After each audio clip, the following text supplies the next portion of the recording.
اعوذ باللہ من الشیطان الرجیم بسم اللہ الرحمن الرحیم اللہم صلی علی سیدنا محمد معدن الجود والکرم وآلہ وسلم۔ سامعین و ناظرین اکرام، السلام علیکم ورحمۃ اللہ وبرکاتہ۔ آج کا موضوع یہ ہے کہ نصیحت کس کو کی جائے۔ دیکھیں، نصیحت کس کو کی جائے؟ اصل میں قرآن، نصیحت کا منبع جو ہے قرآن ہے اور صاحب قرآن ہے۔ تو نصیحت کی دو اقسام ہیں، ایک تو عام طور پہ نصیحت ہے،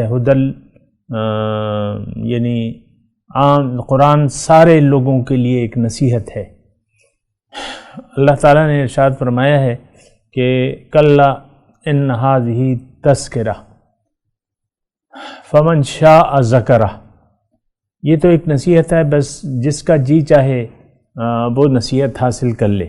دوسری جگہ اللہ تعالیٰ ارشاد فرماتے ہیں کہ وَہَدَيْنَاهُ السَّبِيلَ اِمَّا شَاكِرًا وَإِمَّا كَفُورًا، اس کو میں نے راستہ تو بتا دیا ہے، اب اس کی مرضی ہے کہ اس کو شکر گزاری کا راستہ اختیار کرے یا ناشکری کا۔ ایک تو بنیادی طور پہ یہ بات نوٹ کر لیں کہ نصیحت کی انسان کو ضرورت ہے، نصیحت یا ہدایت۔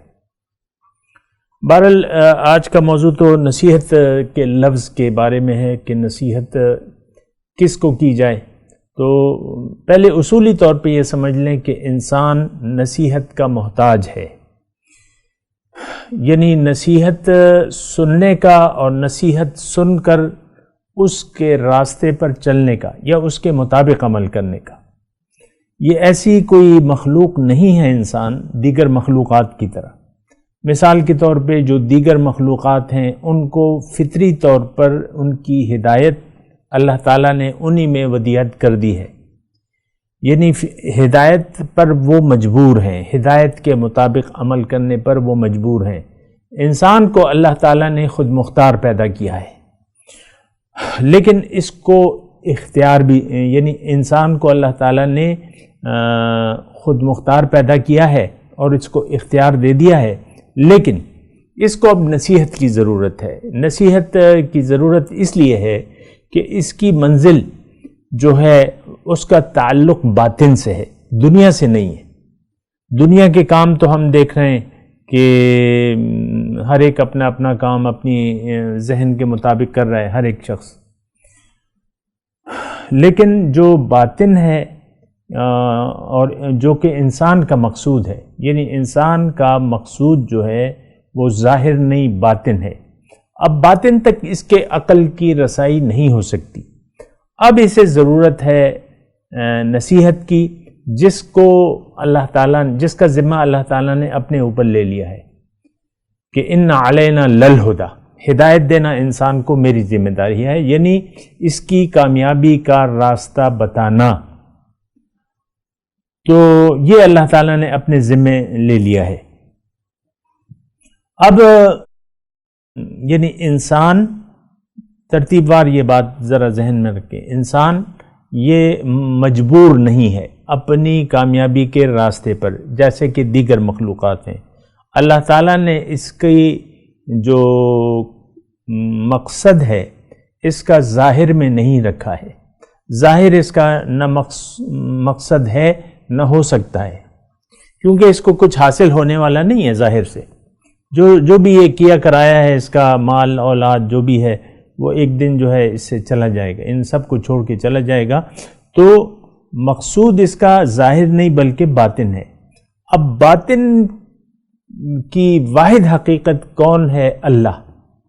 اللہ اس کی منزل ہے، اللہ تعالیٰ اسے بلند درجات عطا فرمانا چاہتا ہے، اور پھر اس کو اس کی ہدایت بھی دی ہے، وہی اور صاحب قرآن کے ذریعے، قرآن اور صاحب قرآن کے ذریعے اس کو اللہ تعالیٰ نے ہدایت بتائی ہے۔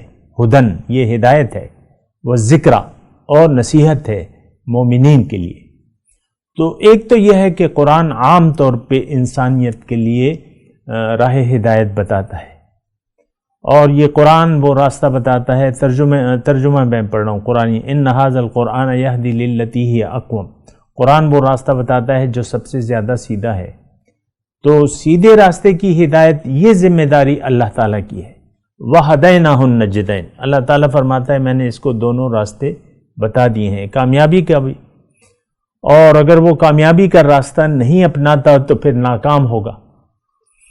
یعنی اچھائی جو اچھائی ہے وہ تو ہے، وہ اللہ تعالیٰ نے بتا دی ہے، جو برائیاں ہیں جو نہیں کرنے وہ بھی، اس کا بھی تذکرہ اللہ تعالیٰ نے کر دیا ہے۔ دونوں چیزوں کی وضاحت اللہ تعالیٰ نے کر دی ہے کہ سیدھا راستہ کون سا ہے اور غلط راستہ کون سا ہے، انسان کو اللہ تعالیٰ نے قرآن میں بتا دیا ہے۔ پھر صاحب قرآن کے ذریعے سیدھے راستے کی تفصیل، اس پر چلنے کا طریقہ، عملی طریقہ، یہ پھر صاحب قرآن آپ کو بتاتا ہے کہ یعنی وَلَكُمْ فِي رَسُولِ اللَّهِ أُسْوَةٌ حَسَنَةٌ لِمَنْ كَانَ يَرْجُو اللَّهَ وَالْيَوْمَ الْآخِرَ وَذَكَرَ اللَّهَ كَثِيرًا، تمہارے لیے اللہ کے رسول کی جو اسوہ حسنہ ہے اس میں ایک بہت اچھا نمونہ ہے، یعنی حضور کی جو عملی زندگی ہے، اللہ نے فرمایا ہے کہ ان لوگوں کے لیے جو اللہ کو چاہتے ہیں، لمن کان یرجو اللہ والیوم الآخر وذکر اللہ کثیرا، یعنی حضور کی زندگی میں ہدایت کس کے لیے ہے؟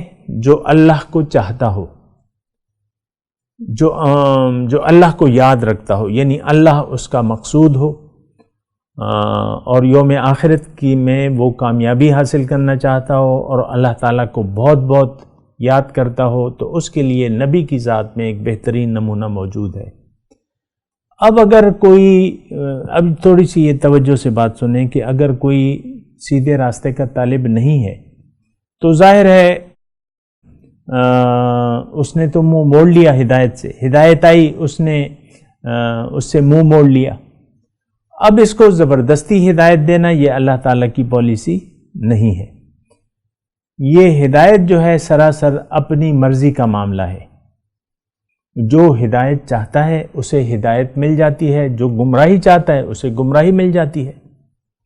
لیکن اللہ تعالیٰ نے انسان جو رہبر ہے، رہبر شریعت ہے، اس کو یہ ہدایت کی ہے کہ جو نہیں چاہتے ان کے پیچھے تم مت پڑو،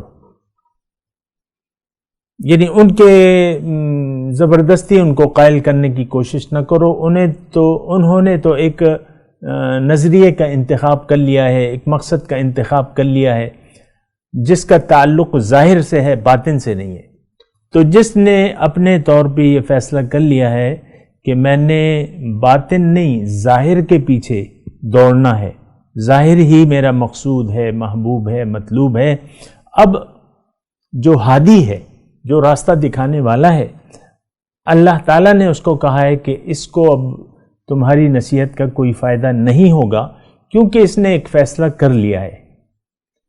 نصیحت ان لوگوں کو کی جاتی ہے، فذکر ان نفعت الذکرہ، نصیحت جو قبول کرنے پر آمادہ ہوں، جو شوقین ہوں، ان کو مزید تعلیم دی جاتی ہے۔ یعنی ایک نصیحت عام طور پہ ہے کہ اللہ تعالیٰ نے مخلوق کو بتا دیا ہے کہ بھئی سیدھا راستہ یہ ہے اور غلط راستے یہ ہیں، اور تم وَأَنَّ هَذَا صِرَاطِي مُسْتَقِيمًا فَاتَّبِعُوهُ وَلَا تَتَّبِعُوا السُّبُلَ، اللہ تعالیٰ نے قرآن میں فرمایا ہے کہ یہ راستہ جو ہے یہ میرا راستہ ہے، اس کی پیروی کرو، اور دیگر جو راستے ہیں تو وہ اگر تم اس پہ چلو گے، یعنی سیدھے راستے کے علاوہ جو اور راستے ہیں اگر تم ان کو اپناؤ گے تو تمہیں یہ راستے اللہ سے بھٹکا دیں گے، فَتَفَرَّقَ بِكُمْ عَنْ سَبِيلِهِ، اس کے راستے سے تم بھٹک جاؤ گے۔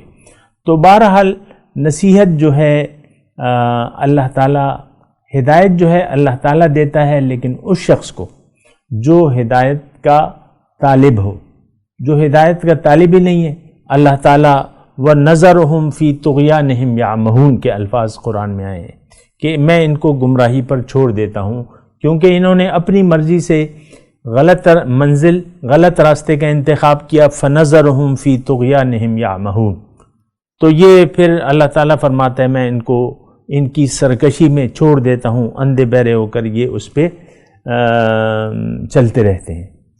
تو ہدایت عام طور پہ سب کے لیے ہے، قرآن، صاحب قرآن، ہدی للناس، لیکن خاص طور پہ اب ہدایت سے فائدہ کون اٹھائے گا؟ جو چاہتا ہے، جو خود چاہتا ہے، جو طالب مولا ہے، اس کو ہدایت ملے گی، یعنی ہدایت پر عمل کرنے کی توفیق اللہ تعالیٰ عنایت فرمائے گا۔